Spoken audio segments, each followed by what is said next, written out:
Hello everyone. Now in today's video section, we'll discuss some more problems based on the DFA construction. So the problem says, construct the minimal DFA that accepts all strings of A's and B's where the length of a string is exactly 3. So the problem says that we need to construct the minimal DFA, that means the DFA that accepts all of strings which is defined in this language, but the condition is the length of a string is exactly 3, okay, over the input alphabets A and B. So in this DF में हम देख सकते हैं problem में हमें जो definition दिया है, प्रॉब्लम दैट डिफाइंस, हमें एक मिनिमल DFA कंस्ट्रक्ट करना है जो कि ए और बी से मिलकर बनने वाली उन सभी स्ट्रिंग्स को एक्सेप्ट करे वेयर जो लेंथ है स्ट्रिंग की वो क्या होना चाहिए, 3 होना चाहिए, एग्जैक्टली 3 होना चाहिए, यानी कि 3 से कम वाली लेंथ की कोई भी स्ट्रिंग एक्सेप्टेबल नहीं होगी और 3 लेंथ से ज़्यादा लेंथ की कोई भी स्ट्रिंग एक्सेप्टेबल नहीं होगी। That mean 0 length string acceptable नहीं है, 1 लेंथ स्ट्रिंग एक्सेप्टेबल नहीं है, 2 लेंथ स्ट्रिंग एक्सेप्टेबल नहीं है, but the length of the string is 3 it is acceptable, okay. और 4 लेंथ 5 लेंथ इसके अलावा फिर कोई और दूसरी स्ट्रिंग एक्सेप्टेबल नहीं होंगी। Now in other word the same problem can be defined here as, हो सकता है कि आपको प्रॉब्लम इस तरह से डिस्क्राइब ना हो, प्रॉब्लम कुछ इस तरह से दिया हो आपको क्वेश्चन में, problem description is construct the minimal DFA for the language. आपको सेम ही क्वेश्चन है बट उसको लिखने का जो तरीका है वो थोड़ा सा अलग है। हमें मिनिमल डीएफए बनाना है जिसमें जो लैंग्वेज डिफाइंड है वो कुछ इस तरह से डिफाइंड, यानी कि थ्योरेटिकल डिस्क्रिप्शन ना देकर वो कुछ मैथमेटिकल या सेट फॉर्म में जो है आपको लैंग्वेज डिफाइन करके दे सकते हैं। सो इन दैट केस हम कैसे पहचानेंगे कि किस तरह का क्वेश्चन है, तो उसके लिए हमें देखना होगा कि ये जो आप सिंबल देख रहे हैं this is what we call the length of string. आप कोई भी स्ट्रिंग ले रहे हैं, कोई भी सिंबल ले रहे हैं जो स्ट्रिंग को रिप्रेजेंट कर रहा है, अगर उसको मॉड के अंदर अगर हम रिप्रेजेंट करते हैं तो ये कहलाता है length of string, it represents the length of string, okay. So you can say this is representing the length of string actually, okay. So ये रिप्रेजेंट करता है लेंथ ऑफ स्ट्रिंग को, और ये इक्वल्स टू 3 लिखा हुआ है, दैट मीन्स जो लेंथ है वो कितनी होना चाहिए, 3 होना चाहिए। वेयर द कंडीशन इज जो स्ट्रिंग बनेंगी वो किस पर बनेंगी, ए और बी से मिलकर बनेगी। मतलब आपको इस तरह का डिस्क्रिप्शन ना देकर आपको ऐसा कोई लैंग्वेज डिस्क्रिप्शन दिया जा सकता है। तो ये प्रॉब्लम सेम है, इसका जो सोल्यूशन होगा अब हमें उसे बनाना है। So let's start with the solution. सबसे पहले हमारा पहला step you all know very well, we need to identify the input alphabets. So the input alphabets we have here,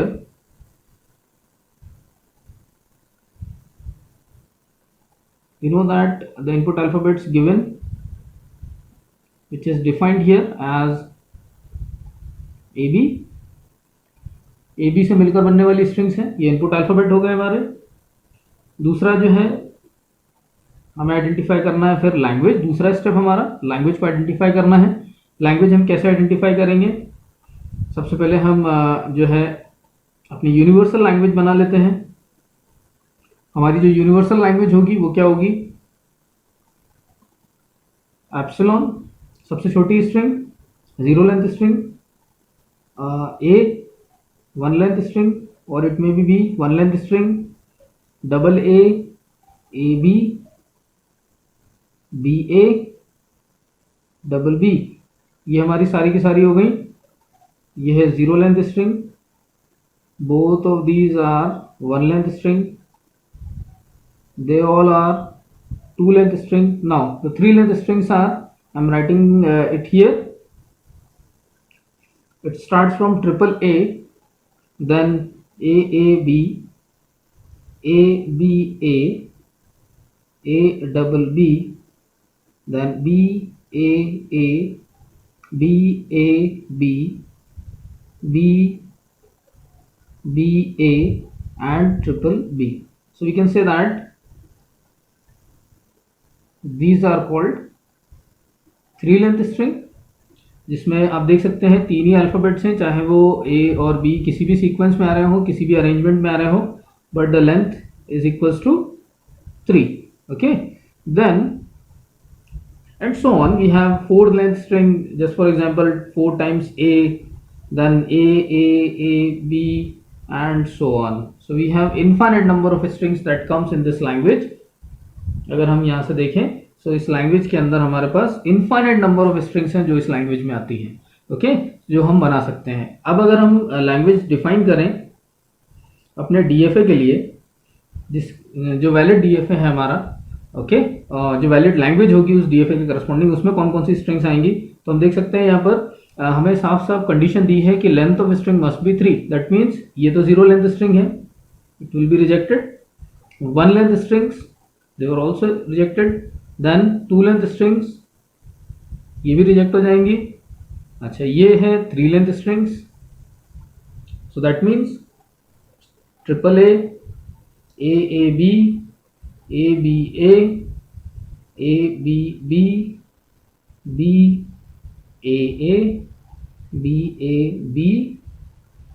B a b b. और अगर 4 लेंथ स्ट्रिंग की बात करें तो ऑब्वियस ही बात है, कंडीशन में साफ साफ लिखा है 3 ही लेंथ होना चाहिए स्ट्रिंग की। तो आप देख सकते हैं यहाँ पर इन सभी स्ट्रिंग्स के अंदर जो अल्फ़ाबेट्स हैं उनकी काउंटिंग अगर हम करें तो कितनी काउंटिंग आ रही है, 3 आ रही है। दैट मीन्स ये सारी की सारी जो है ये वैलिड स्ट्रिंग्स हैं। अगर हम 4 लेंथ स्ट्रिंग देखें यहाँ पर, सो 4 टाइम्स ए बी, ये सब 4 लेंथ स्ट्रिंग्स हैं, they all are rejected. So it means इनके अलावा और कोई भी स्ट्रिंग अगर आएगी तो वो सब क्या हो जाएंगी, रिजेक्ट हो जाएंगी। So we have the language as like this, okay.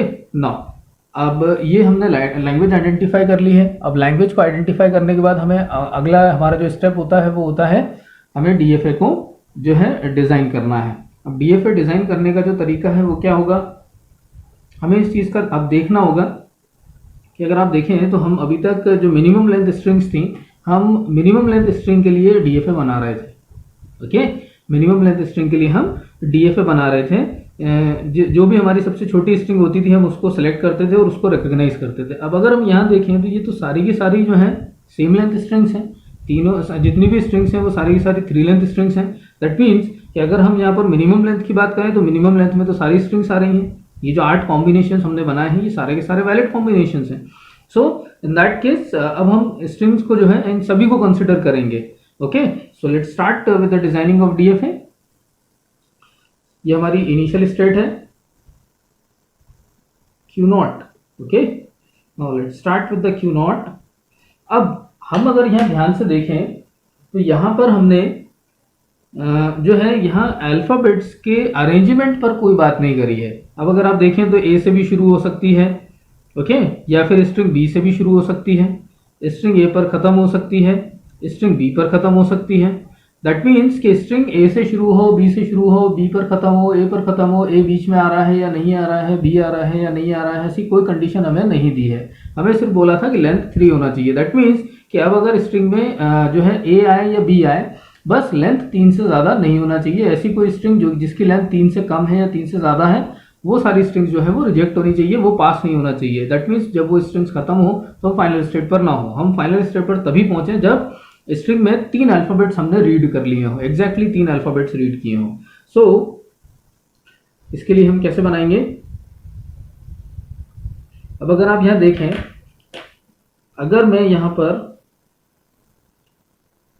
कोई एक अल्फाबेट अगर रीड करता हूं तो मैं यहां से यहां तक मैं इन दोनों स्टेट के बीच में मैंने कितने अल्फाबेट्स रीड किए, ऑब्वियस सी बात है एक अल्फाबेट।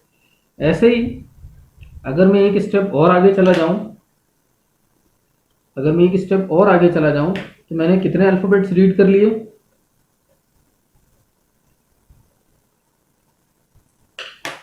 1 2, ओके। नाउ ऐसे ही अगर मैं एक स्टेप और आगे बढ़ जाऊं, सो यहां पर मैंने कितने अल्फाबेट्स रीड कर लिए हैं, यहां पहुंचते तक मेरे पास जो अल्फाबेट्स आएंगे वो कितने हो जाएंगे, 1 2 3। मैं अभी यहाँ पर अल्फाबेट्स कौन से आएंगे, कैसे लिखना है, ये अभी बात नहीं कर रहे हैं। अभी हम सिर्फ बात कर रहे हैं कि अल्फाबेट्स हमने कितने रीड किए, ओके। सो हमने कितने अल्फाबेट्स रीड कर लिए, 3। दैट मीन्स जब हम यहाँ पहुंचे 3 अल्फाबेट्स को रीड करके तो वो तीनों अल्फाबेट जो है वो रिकॉग्नाइज हो जाने चाहिए। So it must be the final state, okay okay. Now तो चलिए अब अल्फाबेट्स का सीक्वेंस देख लेते हैं। अल्फाबेट्स हमारे पॉसिबल क्या हो सकते हैं। अब अगर हम यहाँ ध्यान से देखें तो हमें ये नहीं बोला गया है कि ए से शुरू हो या बी से शुरू हो, हमसे बोला है कि वो ए हो या बी हो, कुछ भी हो सकता है। So we can say that we can write it here as it may be A or B, ये बीच में कॉमा लगा है, ध्यान रखिएगा। कॉमा का मतलब ये होता है कि अगर आप एक ही ट्रांजिशन पर दो अल्फाबेट्स, दो डिफरेंट अल्फाबेट्स अगर आप रिप्रेजेंट कर रहे हैं तो इसका मतलब होता है कि या तो ये अल्फाबेट आ सकता है या फिर ये अल्फाबेट आ सकता है। ये नॉन डिटर्मिनिज्म नहीं है, ये डिटर्मिनिज्म ही है, क्योंकि इस स्टेट पर हमने डिफाइन किया कि इस स्टेट पर ए आएगा तो हम यहाँ जाएंगे, या बी आएगा तो भी हम यहीं जाएंगे। ठीक है, नॉन डिटर्मिनिज्म तब आता है जब एक ही स्टेट पर सेम अल्फाबेट के लिए दो अलग अलग ट्रांजिशंस बने हों, तब कंफ्यूजन होता है कि इस स्टेट पर इस पर्टिकुलर अल्फाबेट ए को रीड करने पर मुझे यहां जाना है या यहां जाना है। That is called non determinism, या फिर उस स्टेट पर अल्फाबेट का ट्रांजिशन ही ना बनाए। ठीक है, सो यहां पर हमने डिफाइंड है ट्रांजिशन कि ए आएगा तो भी हम यहीं जाएंगे, बी आएगा तो भी हम यहीं जाएंगे। This is called deterministic. Okay, then again second number पर भी अगर आप यहां ध्यान से देखें तो अल्फाबेट फर्स्ट नंबर पर ए आ सकता है या फिर बी आ सकता है। ओके, ऐसे ही सेकंड नंबर पर अगर आप देखें तो सेकंड पोजीशन पर ए आ सकता है या फिर बी आ सकता है। सो हमने सेकंड पोजीशन पर भी ए या बी दोनों रख लिए। थर्ड पोजीशन पर अगर आप देखें, so again you can say that it may be A और it may be B. So अगर आप जब यहां पहुंचेंगे तो आपने या तो ए बी इस तरह की कोई स्ट्रिंग रीड की होगी, बी ए बी इस तरह की कोई स्ट्रिंग रीड की होगी, तब आप यहाँ फाइनल स्टेट पर पहुंचे होंगे। और जैसे ही यहाँ पर पहुंचे तो आपको इसके बाद, यानी कि जब ये स्ट्रिंग खत्म हो जाए और फाइनल स्टेट पर हो, तो that means these strings are recognised. Now अब अगर हम बात करें कि स्ट्रिंग की लेंथ अगर मान लीजिए 3 से ज्यादा है, क्योंकि अब अगर यहाँ देखें तो हमने यहाँ पर ए और बी दोनों के ट्रांजिशंस डिफाइन किए हैं, यहाँ पर भी ए और बी दोनों के ट्रांजिशंस डिफाइंड है और यहाँ पर भी ए और बी दोनों के ट्रांजिशंस डिफाइंड है। बट इस स्टेट पर अभी भी हमने ए और बी दोनों के ट्रांजिशंस डिफाइन नहीं किए हैं। सो अब ध्यान दीजिएगा, यहाँ पर 3 लेंथ की स्ट्रिंग हमने रीड कर ली है। दैट मीन्स कि अब अगर स्ट्रिंग की लेंथ 3 से ज्यादा होती है तो उसे हमें ऐसी स्टेट पर भेजना है जो कि एक डेड स्टेट हो, जहां से हम कभी भी फाइनल स्टेट पर कभी पहुंच ना पाए। So we just need to transfer the transition of the next A B, जो कि 3 लेंथ से ज्यादा के होंगे। ओके, 3 लेंथ से ज्यादा की स्ट्रिंग होगी तो उसको हम पास कर देंगे एक डेड स्टेट पर, और इस डेड स्टेट पर हम चाहे वो ए हो चाहे वो बी हो, दोनों को ही ट्रांसफर करेंगे। ओके, देन अब जब आप एक बार डेड स्टेट पर आ जाते हैं तो डेड स्टेट पर हमें ज्यादा सोचना नहीं होता। ये डेड का मतलब ये है कि अब इस स्टेट पर हमें ए और बी दोनों के ट्रांजिशंस को यहीं पर कंप्लीट कर देना है। So we can say we just need to make the self loop for alphabet A as well as for alphabet B. Okay, I'm writing it here now. So you can say this is the required DFA. ये हमने DFA design कर लिया, बहुत simple DFA है। बस अब हमें क्या करना है, अब हमें इसको डिफाइन कर देना है यहाँ पर। So you can see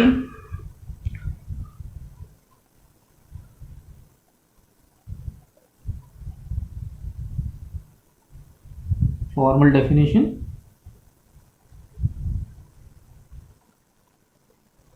of DFA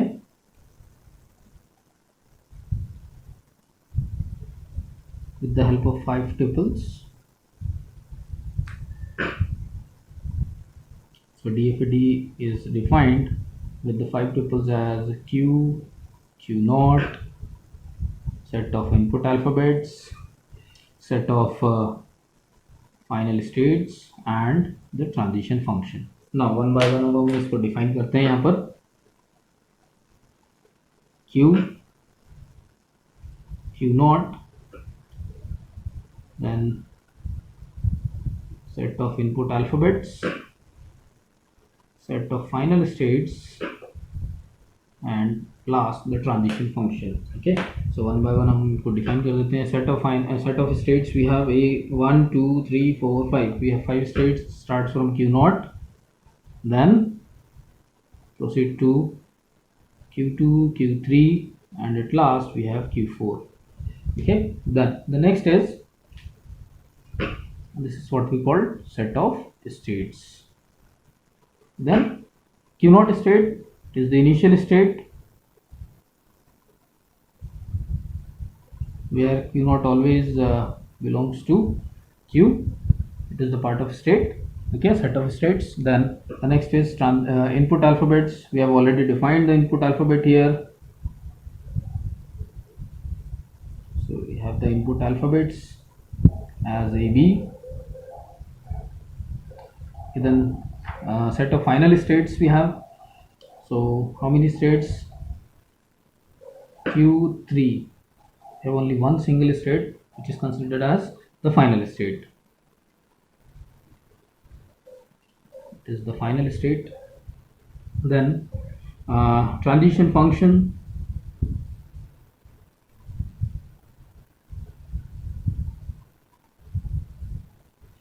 अब ट्रांजिशन फंक्शन को अगर हम यहाँ डिफाइन करें, so we have the transition functions as you can say transition at, we know that the definition of transition function, at each and every state for every input symbol we have exactly one transition. Okay, this is what we call the definition of transition function. Now transition at q naught state with input alphabet A, it will transit to q1. Similarly, transition at q naught state with alphabet B, it will also transit to q1. So q1 with A, q2, q1 with B is also q2, q2 with A is to q3, q2 with B is to q3 at the same state. Then q3, which is the final state for A, it will move to the q4 state, q3 for B, again q4 state. Now the last state is q4, so at q4 state for input alphabet A, the same state called q4, and transition at q4 for B will be q4 itself. Okay, now so this is what we call the transition function. Now अब यहाँ पर एक चीज़ और हम discuss कर लेते हैं. ज़रूरी नहीं है कि आपको जो क्वेश्चन आएगा वो हमेशा इस तरह से आएगा कि आपको length of string is exactly 3. हम इसको जनरलाइज करते हैं इस प्रॉब्लम को. ओके, जनरलाइज का मतलब ये है कि मान लीजिए आपको n लेंथ की स्ट्रिंग के लिए अगर क्वेश्चन आता है, मैं आपको इस क्वेश्चन को, इस प्रॉब्लम को मैं जनरलाइज कर रहा हूँ कि मान लीजिए अगर आपको प्रॉब्लम आता है n लेंथ की स्ट्रिंग के लिए, for n length string, that means the length of a string is n, चाहे वो 4 हो, 5 हो, 6 हो, 7 हो, जितनी भी हो. ठीक है, अगर आपको उसके लिए डीएफए बनाना हो तो उस केस में आप ध्यान रखिएगा number of states,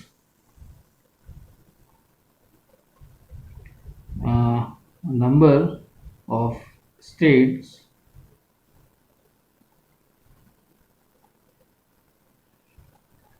will be,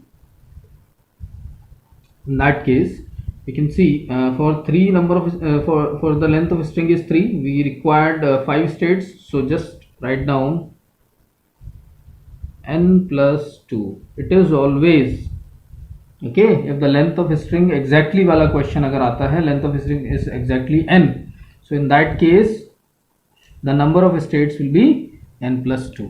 ठीक है, वो n plus 2 होगी और आपके ट्रांजिशंस बस ऐसे ही रहेंगे. जो सेकेंड लास्ट स्टेट होगी, जो आपकी सेकेंड लास्ट स्टेट होगी उसको हमेशा आपको फाइनल बनाना है. ओके, और मैं यहाँ लिख देता हूँ second last state will be the final state. Okay, and last state in the sequence, the last state will be the dead state. बस आपको इतना कर देना है. अगर n लेंथ के लिए आता है, so we just need to take care of it कि नंबर ऑफ स्टेट्स आपको बना लेनी है n प्लस 2, और जैसे 4 है, मान लीजिए 4, so the number of states, for example अगर हम n की जगह 4 रख लें, सो नंबर ऑफ स्टेट्स कितनी हो जाएंगी, 4 plus 2 is 6. Okay, second last state जो आपकी होगी, यानी कि 5वें नंबर की स्टेट उस केस में जो होगी वो आपकी फाइनल स्टेट हो जाएगी. ओके, और जो डेड स्टेट होगी, वो जो लास्ट स्टेट होगी 6ठे नंबर की, that state will be the dead state. और उस डेड स्टेट का मतलब है कि आपको इनपुट अल्फ़ाबेट्स का जो ट्रांजिशन बनाना है वो उसी स्टेट पर बना देना है. Okay, so you just take care of it. Thank you.